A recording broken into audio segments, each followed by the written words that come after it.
მოგესალმებით. დღეს ჩვენი გაკვეთილის თემა იქნება ჯემალ ქარჩხაძის მოთხრობა იგი. მინდა გესაუბროთ ამ მოთხრობის შესახებ და თავიდან როგორც ვაკეთებთ ხოლმე ორიოდე სიტყვა თვითონ მწერლის შესახებ. ჯემალ ქარჩხაძე დაიბადა ვანის რაიონ სოფელ უხუთში. იგი იყო ძალიან კარგი მოაზროვნე პიროვნება, ფილოლოგი გახდა, დაამთავრა თბილისის სახელმწიფო უნივერსიტეტი. თავის დროზე იგი მუშაობდა კულტურის სამინისტროში, მუშაობდა თოჯინების თეატრში, ეწეოდა საზოგადოებრივ მოღვაწეობას, ძალიან აქტიურად იყო ჩართული ამ საქმიანობაში და მის კალამს ეკუთვნის მოთხრობებთან ერთად, რა თქმა უნდა, რომანებიც და ერთ-ერთი რომანი განზომილება სახელმწიფო პრემიაზე იქნა წარდგენილი, მას ეკუთვნის ასევე მდგმური, ეკუთვნის სხვადასხვა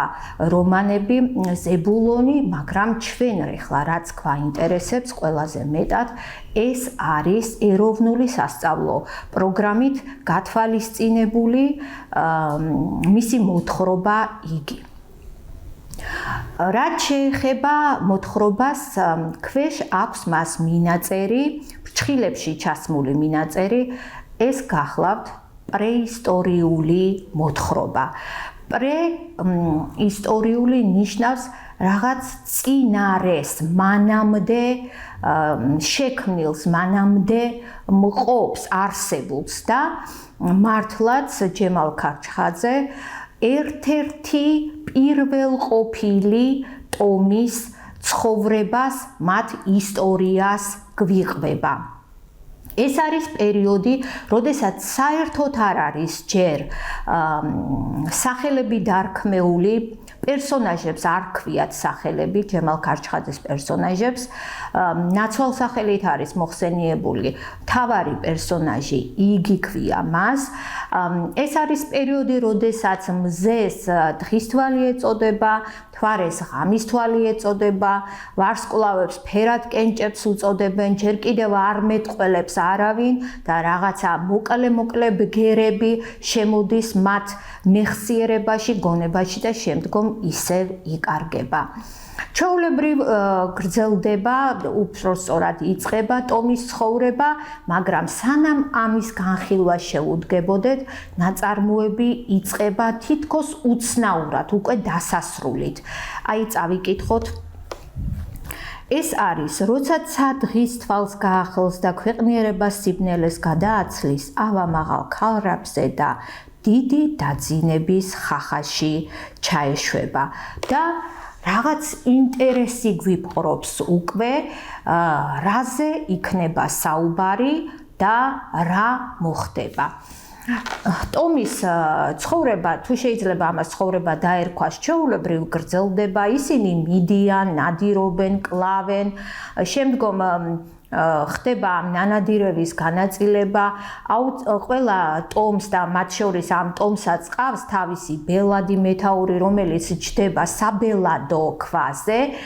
და როდესაც ნაწილდება ნანადირები, აი ამ ნანადირების თავს, როგორც საპატიო თავკაც, ტომის თავკაც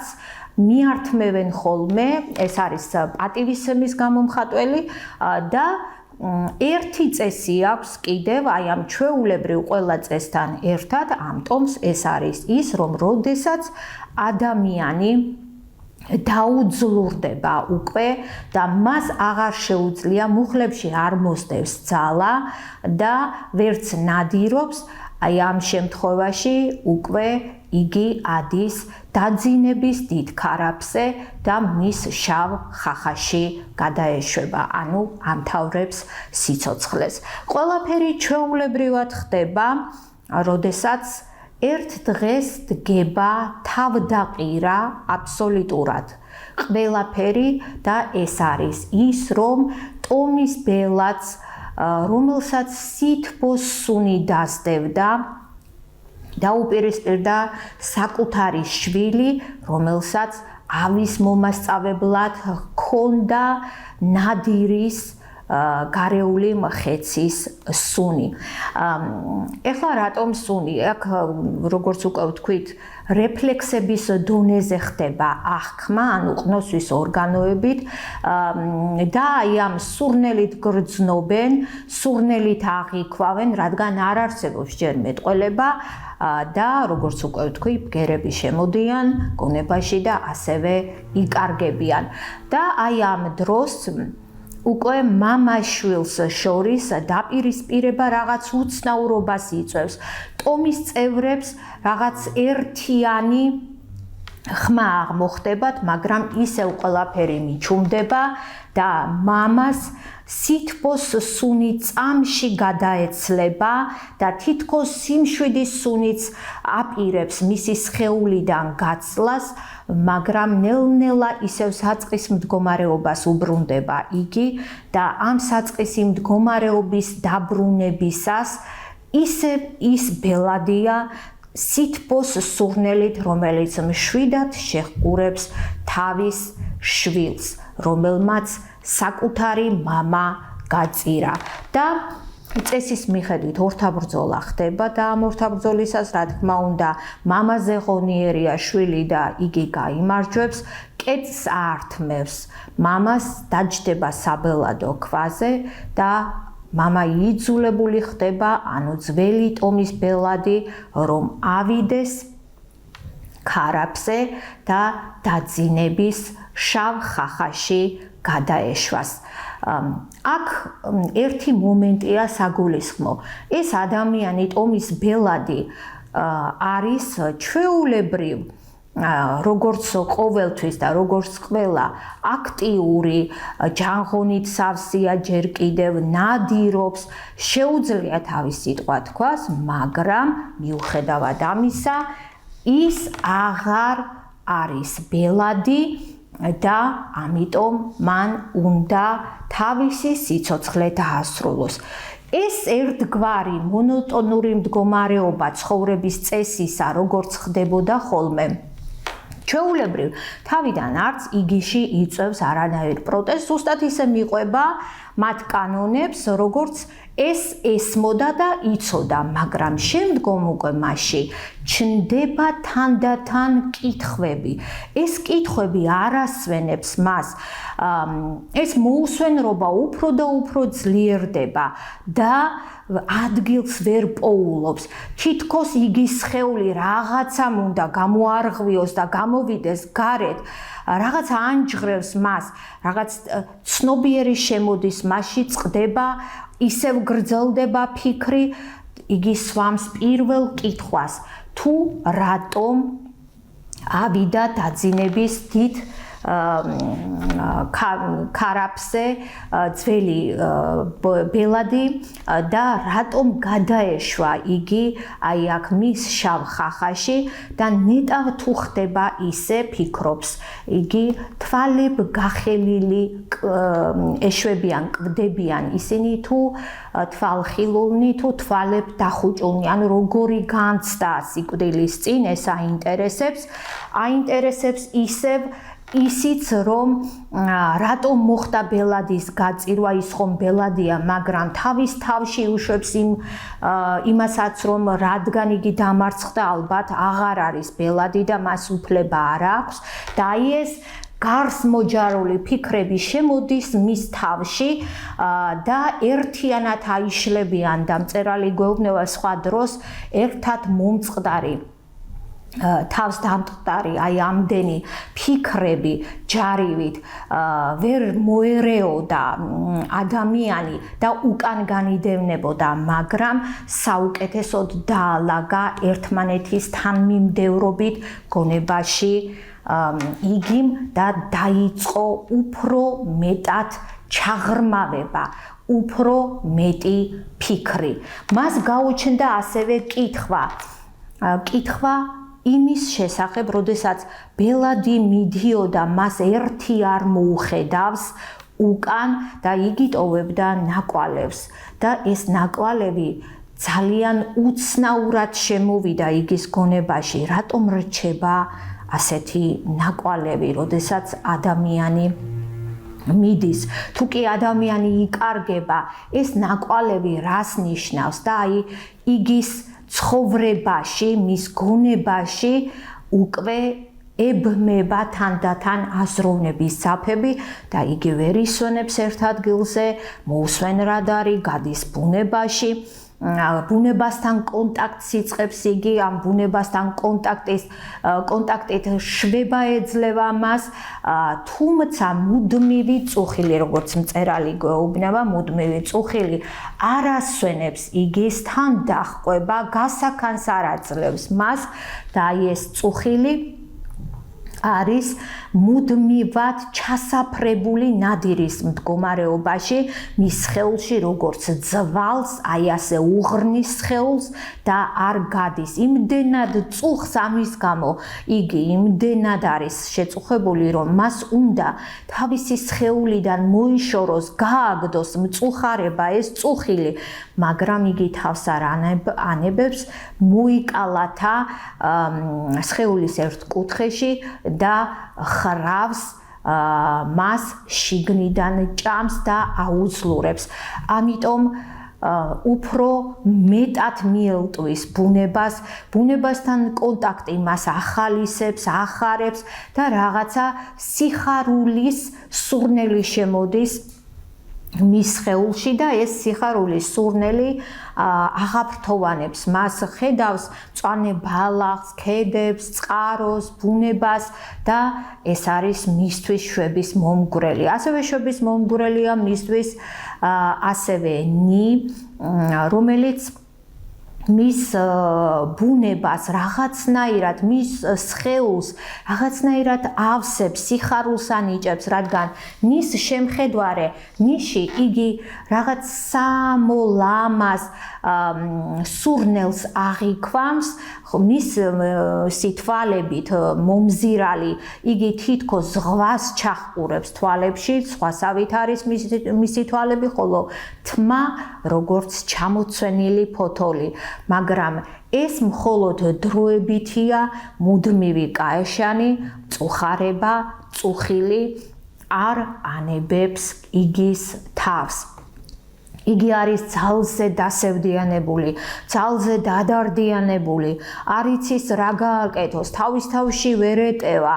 იბრძვის, უნდა სხეულიდან მთლიანად გამოვიდეს. ყველაფერზე თანახმა ოღონდ მწუხარებამ, წუხილმა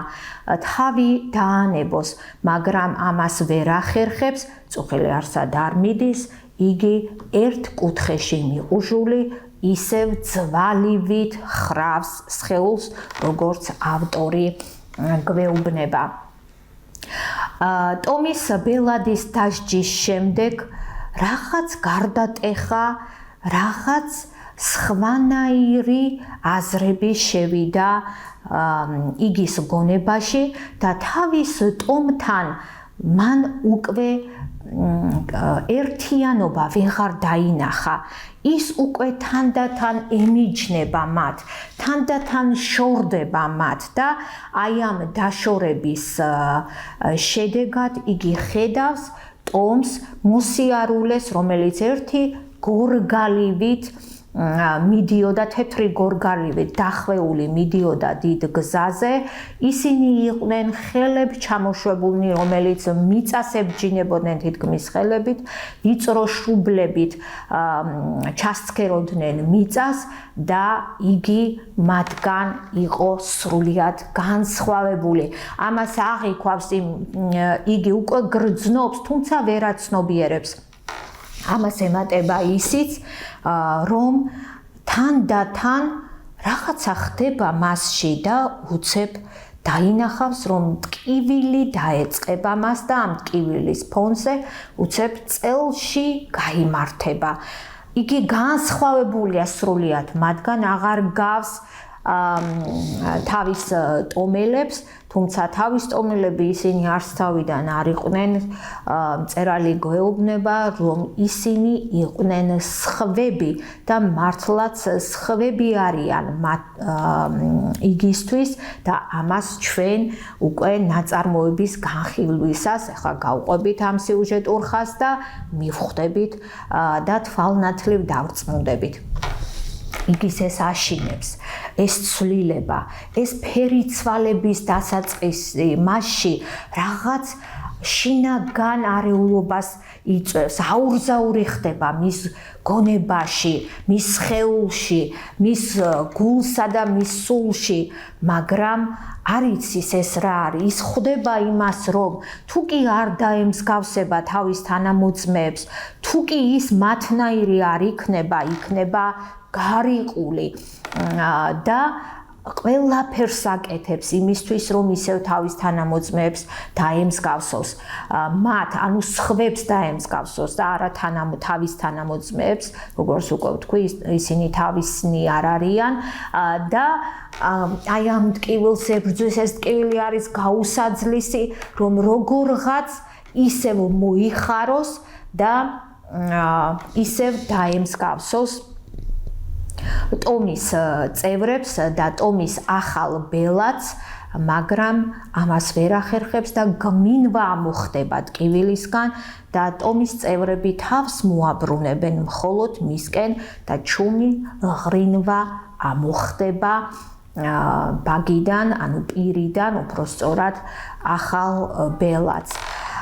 უფრო და უფრო ვერ ისვენებს, უფრო და უფრო გაურკვევლობაშია.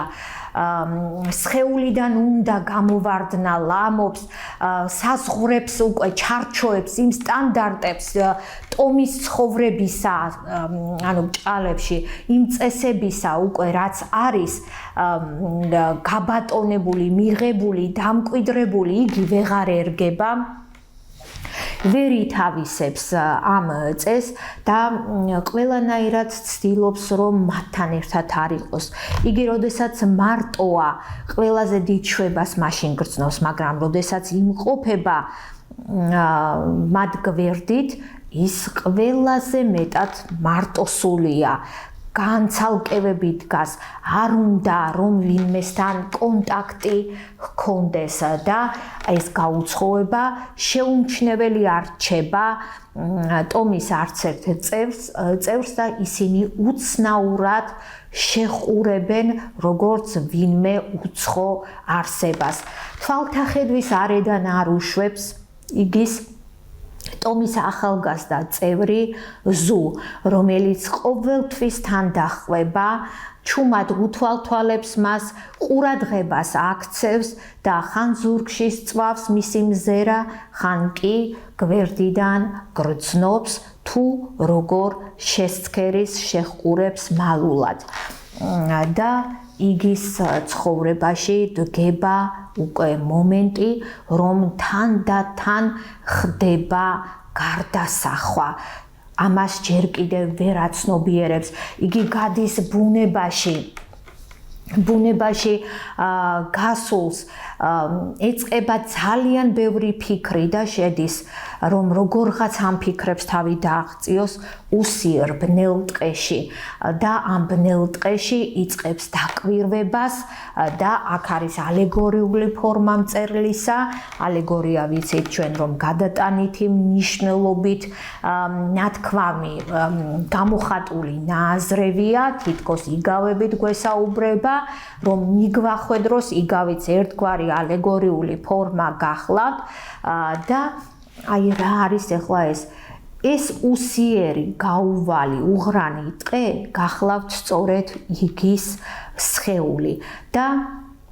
იგი ხედავს ამ ბნელ ტყეში შემომავალ ღამის თვალის სხივს, ღამის თვალი გახლავთ მთვარე, როგორც მწერალი უწოდებს და აი ამ ღამის თვალის სხივის სინათლე გარღვევს ხის ტოტებს ტყეში და ნელა დაეცემა იგი ბალახს და აფრჭყიალებს. უკვირდება ამას, იგი დაინტერესებს თუ რა არის და აი ეს უსიერი ბნელი ტყე თითქოს არის მისი სხეული, ხოლო ღამის თვალი, ანუ მთვარის სინათლე და ეს სხივი, რომელიც შემოდის და ეცემა ბალახს და აფრჭყიალებს, არის მის სხეულში შემოსული, შემომავალი ცნობიერის სხივი, რომელიც რაღაც გარდაქმნას, ტრანსფორმაციას იწვევს ნელ-ნელა იგი სხეულში და მის ძველს დამყაყებულს უკაცრავად ამ სიტყვაზე ებრძვის, რათა განაგდოს მისი სხეულიდან და გამოთავისუფლდეს და აი ამ გამოთავისუფლებულს ეს სხივი რაღაც შვებას ანიჭებს, თუმცა ეს კიდევ არის ჭიდილი ცნობიერისა, რადგან აქ არის უამრავი კითხვა, რომელიც იბადება იგის სხეულში და ეს კითხვებიც აი ამ მთვარის შუქივით, ანუ ღამის თვალის სხივივით წყდება და ამავე დროს ჩნდება და თან შემოდის და იწყებს დამკვიდრებას იგის სხეულში. მის შინაგან სამყაროში და გრძნობს, რომ რაღაცნაირად წუხილი თუმცა თავს არ ანებებს, მაგრამ თავისუფლდება ნელ-ნელა უკვე აი ამ შინაგანი ძახილი უხმობს მას, რომელიც რაღაც ცნობიერს და ზეცნობიერს ერთმანეთთან აახლოვებს, ჯერ არა ერთიანებს, თუმცა აახლოვებს. ჯერ არ დამდგარა მასში დღის თვალის ცნობიერი, რომელიც ზეცნობიერთან კავშირით აამაღლებს, სინათლეს შემოიყვანს მის სხეულში, თუმცა მთვარის შუქი რაღაცნაირად ასოცირდება სულიწმინდის იმ სხივთან, იმ მადლთან, რომელმაც დაიწყო შემოსვლა იგის სხეულში და გაალღო თითქოს აი ეს ჩაკირული პოტენციალი გამოათავისუფლა და აი ეს ჩაკირული სისტემა სტანდარტული ძველი უკვე უვარგისი თანდათან გამოაგდო, გამოდევნა და უნდა ჩაანაცვლოს ახლით. მას უფრო მეტად უნდა ნისთან სიახლოვე. ნისთან სიახლოვეში იგი ღვთიურ სხივს ხედავს, აი ამ ღვთიური ახლობლობა აქვს ნისთან მას, თუმცა ნი ვერ იღებს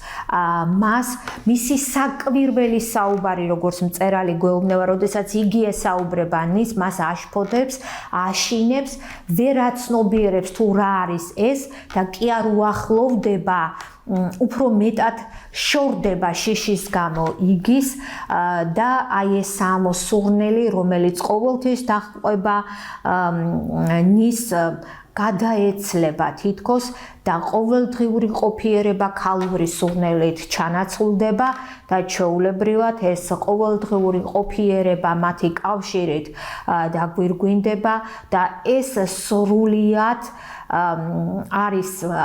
აფექტის მდგომარეობა, რაღაც წუთიერი აღდგინება, რომელიც გაუვლის შემდგომ იგის და იგი თავს გრძნობს რაღაც გამოფიტულად, ანუ ვერ გაუგო მას ნიმ, არ მიიღო მისი ის ღვთაებრივი, რისი განაწილებაც უნდოდა, რასთან ჭიდილიც დაეწყო მას, რაც უნდა რომ ის სხეულში დამკვიდრდეს, შემოვიდეს და უკვე ცნობიერის სხივი თანდათან შემოსული მასში უკვე განფენილი ხდება და იმკვიდრებს თავის ადგილს და ძალიან დიდ ტკივილს გრძნობს ამის გამო, იგი თითქოს დაშორდა ნის და თავის სხეულში მოკალათებული ნი, რომელზე ფიქრსაც ვერ იშორებს, დაინახა რომ არის დამახინჯებული. ამან ძალიან ატკინა მას გული, ცდილობს გამოიყვანოს სხეულიდან ნი როგორღაც, რომ ეს დეფორმირებული სახე, აი ქვას რომ დინარეში ჩააგდებენ და დეფორმირდება წყლის ანარეკლი, სწორედ აი ასე დაიბრიცა, დაიგრიხა მისი სხეული, ეს აწუხებს ძალიან იგი ცდილობს რომ სხეულშიც კი შეძრეს და იქიდან გამოაგდოს, თუმცა არსად არ მიდის დამახინჯებული, დეფორმირებული ნი და იგი ჩნდება უკაცრავად ჩერდება მის სხეულში, მიიყუჟება და ჩუმად განაბულია. ამიტომ შეხედეთ, აქ ირთვება უკვე შემოქმედის ქმნადობის პრინციპი, შემოქმედისა, რომელიც ქმნის თვითონ, შემოქმედმა უფალმა შექმნა ადამის ნეკნიდან შექმნა ევა. სწორედ ასე იწყებს თავისი თითით სილაზე ფიგურების სილუეტის გამოხატვას და ამ სილუეტით იგი ქმნის რომ მისი სხეულიდან გამოიტანოს, მისი სხეულიდან გამოვიდეს და ის დეფორმირებული სხეული ნისა, რომელიც ასე დამახინჯდა და ის ღვთიური საბურველი და შუქი შემოესალა მას, როგორღაც სილაზე მაინც გადმოიტანოს ლამაზად, თუმცა ამას ვერაფრით ვერ ახერხებს, ამ ცდელობას რამდენჯერმე გაიმეორებს და წუხს ამის გამო, ისევ უნდა თავის სხეულში დამალოს და ყავდეს და შემდგომ სანამ თავიდან არ დაშლის, მას და ნაწილ არ შექმნის და არ დახატავს, არ შეიქმნება, არ აღდგება. თავიდან უნდა მოხდეს შექმნა ნისა და ის სილაზე უკვე გამოისახება სწორედ ისეთი ნი დაუმახინჯებელი, როგორიც უნდოდა მას იგი შეექმნა და დაისვენებს, შვებას იგრძნობს და ამ დროს მის შეგრძნებაში, მის სხეულში, როგორც ავტორი გვეუბნება, შემოდის ახალი ბელადის სახე, გაავებული ნადირი სუნი დახვება მას და უნდა მისი სახეც გადმოიტანოს სილაზე და ის სილაზე გადმოტანილი მისი ბელადის სახე არის სრულიად დამახინჯებული, აბსოლუტურად განსხვავებული და სრულიად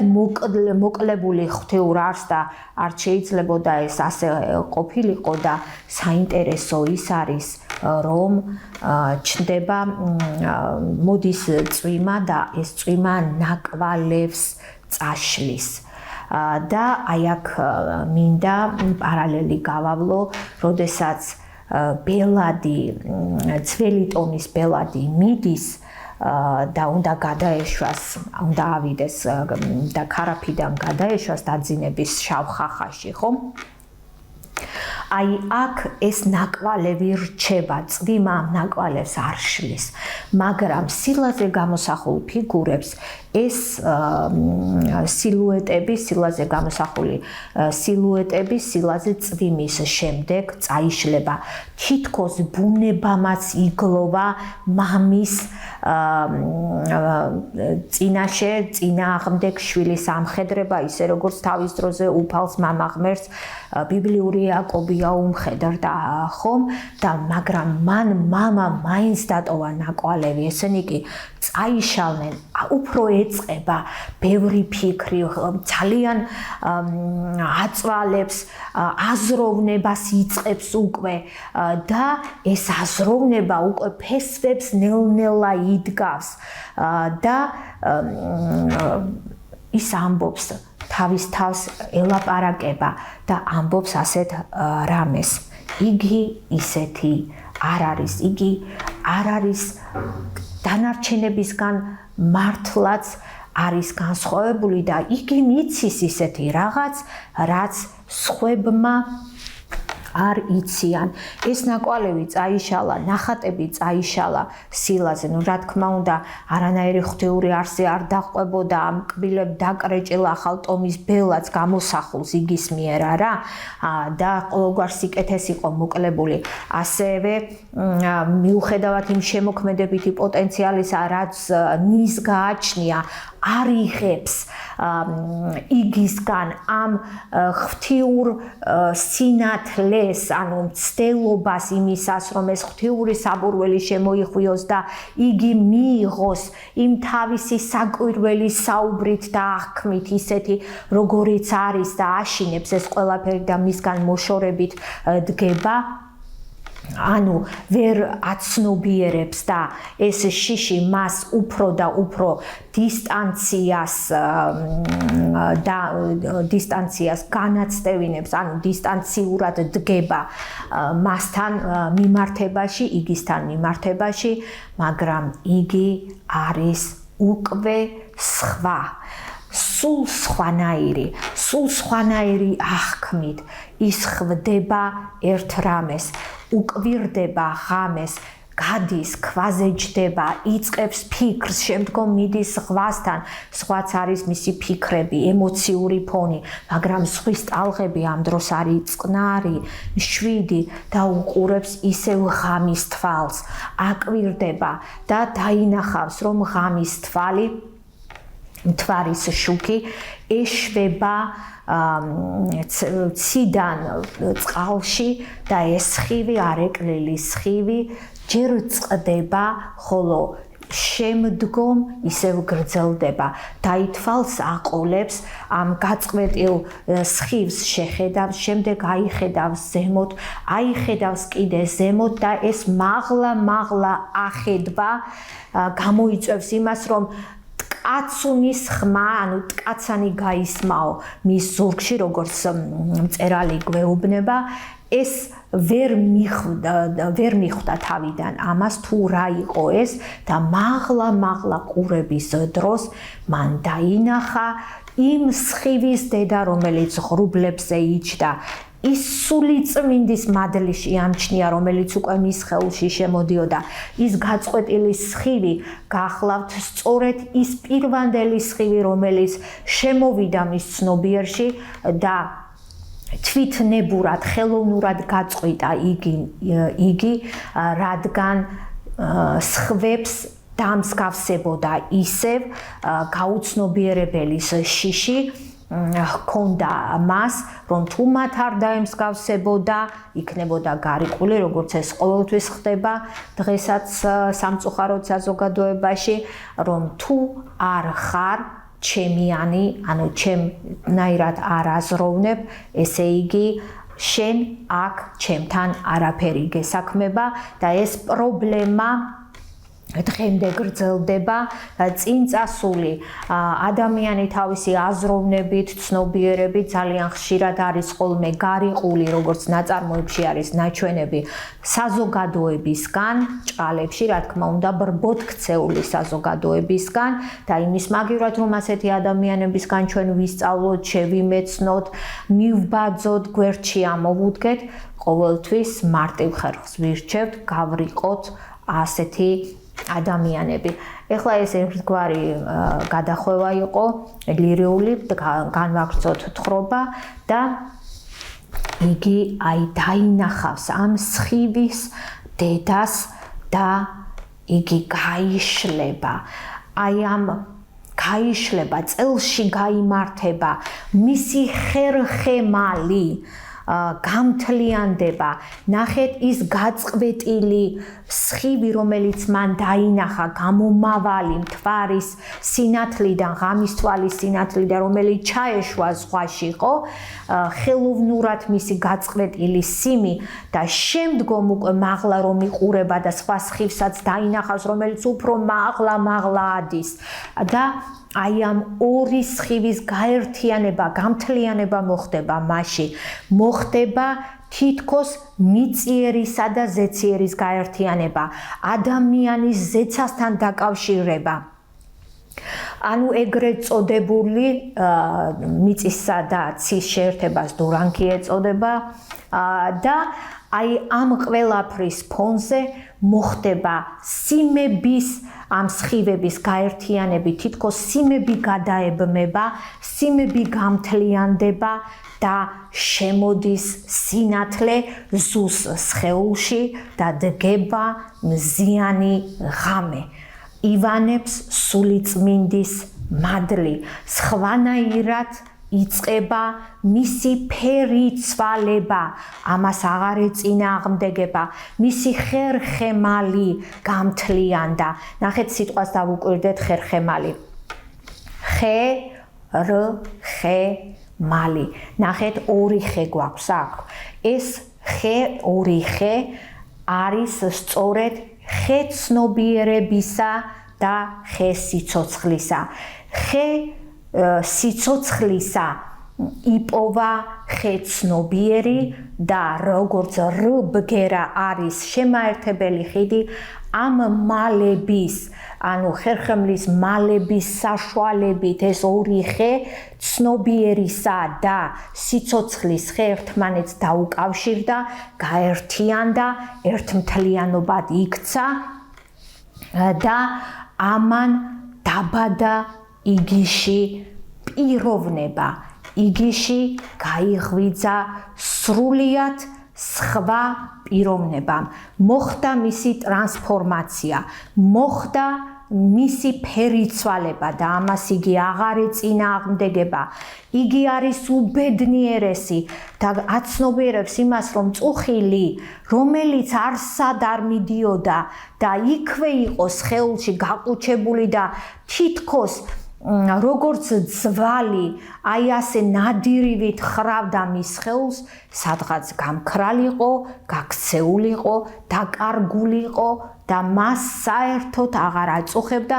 და მან გამოარღვია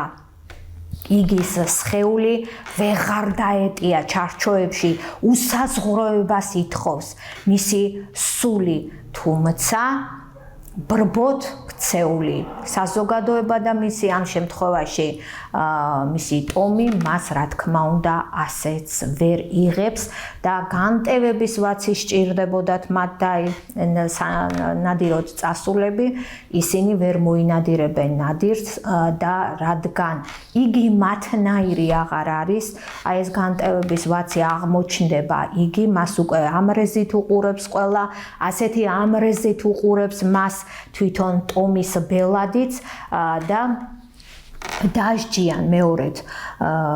კვლავ იგის და მას სანადიროდ არ წაიყვანენ და როდესაც დაბრუნდებიან ნანადირევი უნდა განაწილდეს და საბელადო ქვაზე ზის ახალი ბელადი აქ აი ამ შემთხვევაში ნანადირევს ართმევენ თავის წილ ნანადირევისა უკაცრავად საკვებს ართმევენ იგის და იგი მას ვერ მიირთმევს, ვერ შეჭამს მხოლოდ და მხოლოდ იმის გამო, რომ ბელაც ეს ასე სურს და გავებული უყურებს მას, თუმცა სამართლიანობა ითხოვდა და ტომის თუნდაც ბრბოთ ქცეული ტომის, პირველყოფილი ტომის კანონიც ითხოვდა იმას, რომ წესით და რიგით ერგებოდა ეს საზრდო აუცილებლად იგის, იმიტომ რომ იგი არ წაიყვანეს და თუ კი არ წაიყვანეს მისი დანაშაული არ იყო და ამ კანონის მიხედვით სამართალს ითხოვდა და აუცილებლად აღსრულდებოდა და ამას ტომის ბელადიც ვერ გადავიდოდა და აი აქ ნის სიტყვები ისმის ბედის წერასავით, რომელიც სამუდამო დამღას ბეჭედს დაასვამს იგის და განაჩენს გამოუტანს მას და ეს განაჩენი არის სავალალო და ყველაფერი მიდის იქითკენ, რომ უფრო გამძაფრდება შეგრძნებები არის მომასწავლებლად შეჰყურებს იგის ყველა და მათ შორის ტომის ბელადით და ძალიან ლაღია, ძალიან მშვიდია, ძალიან სავსეა იგი, მას ვეღარაფერი ვერ აშინებს. იგი მშვიდად ესაუბრება ტომს, ეუბნება, რომ ყველაფერში არის რაღაცა, როგორც ავტორი წერს, ხომ? ეს რაღაცა სული, რაღაცა სიცოცხლის არსი, ხეში, ქვაში, ბალახში, წყალში, იგი არის ნიშიც, არის იგიში, ანუ სამყაროს ჰარმონიულობა შემოვიდა იგიში და იგი შევიდა სამყაროს ჰარმონიულობაში. ანუ დაიმკვიდრეს ადგილები, გაცვალეს მათ და აი ეს ყველაფერი არ ესმის, შეუვალი კედელივით არის ტომი და რა თქმა უნდა ტომის ბელადიც ვერაფრით ვერ იგებენ. თუ რის თქმა უნდა, რა უნდა გააგებინოს და აჩვენოს მათ იგიმ და ნიც და ზუც შეხურებენ ცნობის მოყარე თვალებით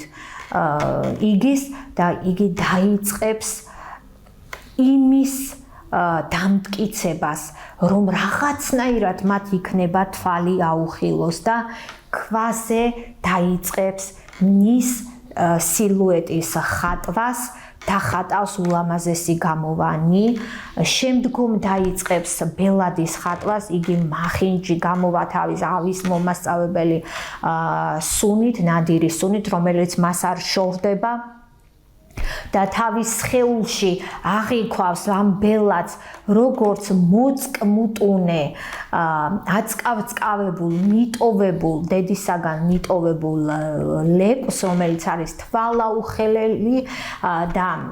მარტოსული ასე აღიქვამს და ეს ქვა დაიმსხვრევა რამდენიმე ნაწილად და ეს ქვაზე გადმოსული ანუ დახატული გადმოხატული ბელადის სახე ნაფშვენებად იქცევა და ორი ნაწილი ქვისა რომელიც გადარჩება არის გამოსახული ზედა ნაწილი და ქვედა ნაწილი მეორე ქვაზე ბელადის და აქ დგება განაჩენი ბრბომ არ მიიღო არ გაითვალისწინა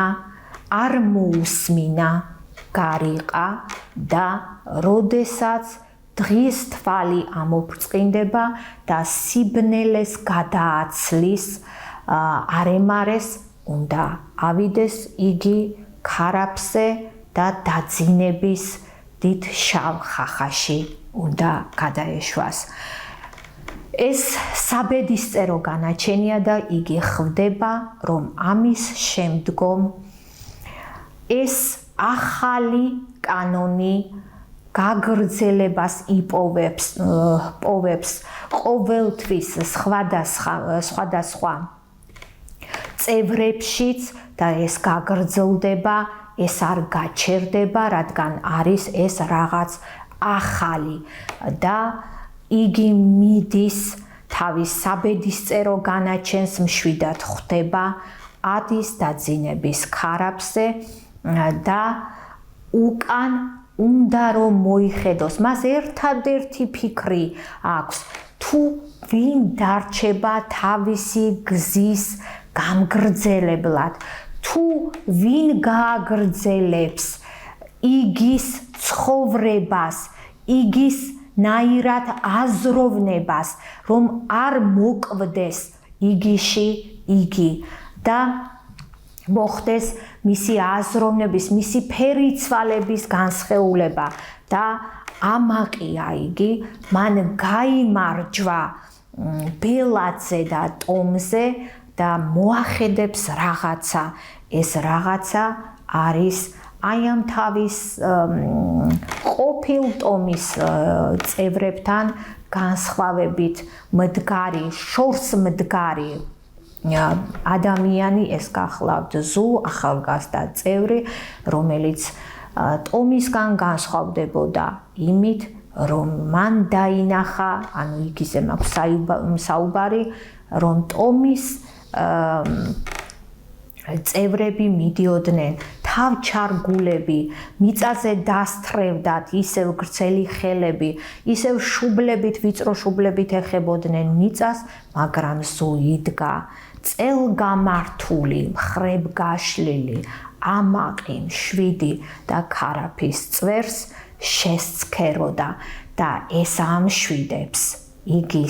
იგი მიხვდა რომ იგიში არ დამთავრდებოდა და იგით არ დამთავრდებოდა ყველაფერი იგიში არ ჩაკვდებოდა სიცოცხლე, იგი გაგრძელდებოდა და განსხეულდებოდა გზუს სახით და აქ არ შეიძლება არ გაგვახსენდეს ჩვენი გენიალური პოეტის და მწერლის ვაჟა-ფშაველას პოემა ალუდა ქეთელაური და რა თქმა უნდა სტუმარ მასპინძელი, სადაც ხდება პიროვნებისა და საზოგადოების დაპირისპირება, ისევე როგორც ჯემალ ქარჩხაძის მოთხრობაში იგი. აქაც ალუდა ქეთელაური რას აკეთებს? მუცალი სიკვდილის შემდეგ მასში იწყება ფიქრი, ის იწყებს კითხვების დასმას თავის თავთან, აცნობიერებს რომ რაღაც ისე ვეღარ არის და იგი კანონმორჩილი არის,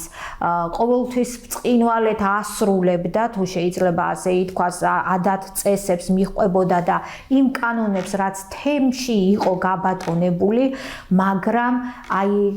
ხდება მასშიც ფერიცვალება, ტრანსფორმაცია და მისი სული სხეულში შემომავალი სხივი ზეცნობიერ სხივს ჩაანაცვლებს და გაამთლიანებს, ანუ მოხდება სულიერი კავშირი მის ქვეცნობიერსა და ზეცნობიერ შორის და ეს ერთიანი კავშირი უკვე ღვთიურ კანონებთან, მას აი ამ დრომოჭმულთან, ვარგისთან დააპირისპირებს და არა რა თქმა უნდა თემთან,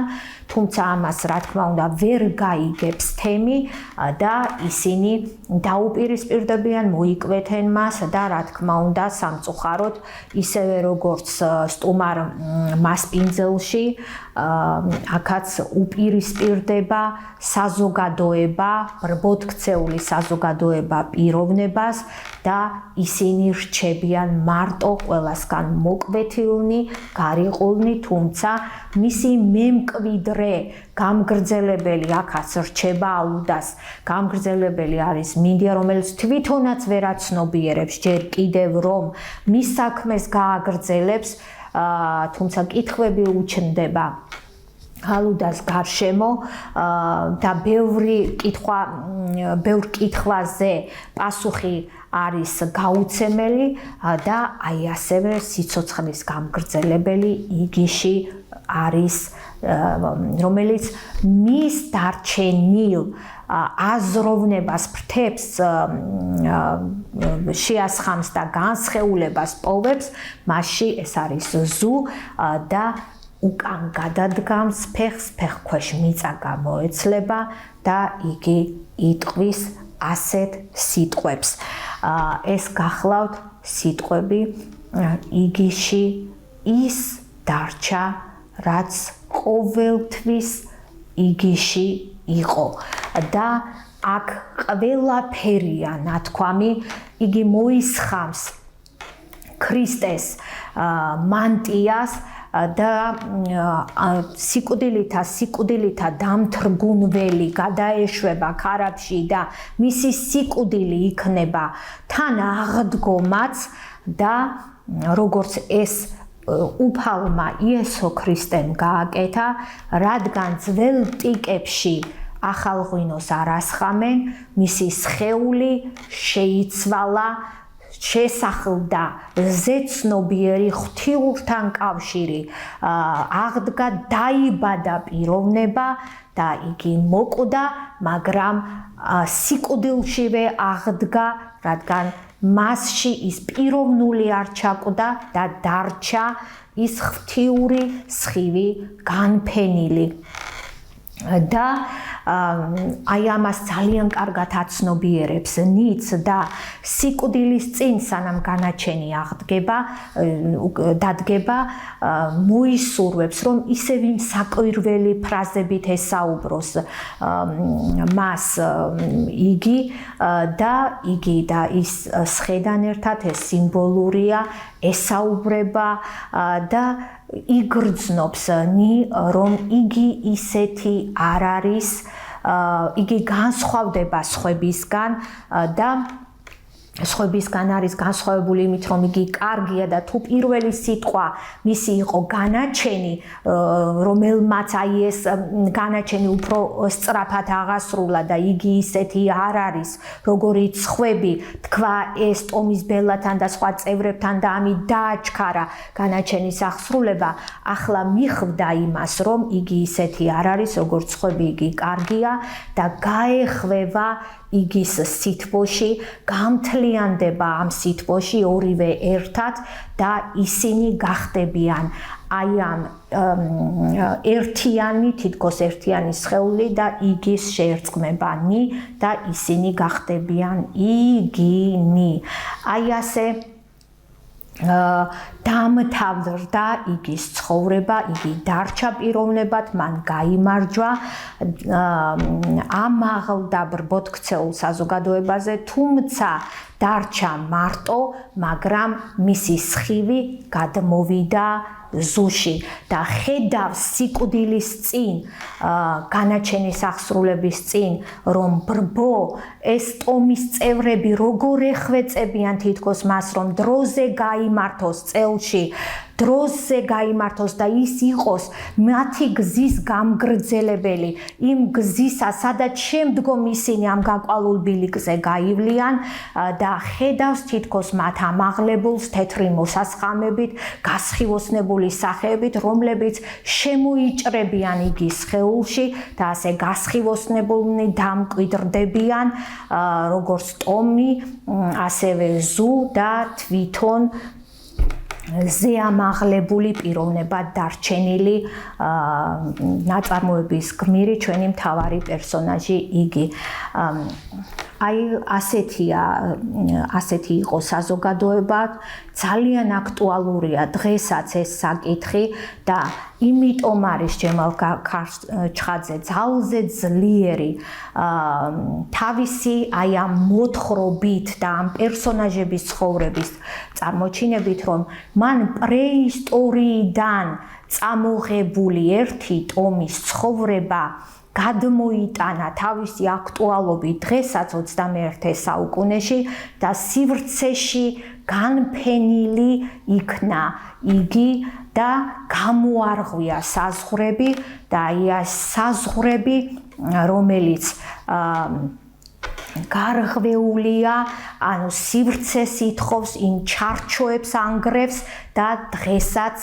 არის ძალზე გრძნობიარე და სენსიტიური საზოგადოებისათვის. დღეს ამით დავამთავროთ, გემშვიდობებით, მომავალ შეხვედრამდე.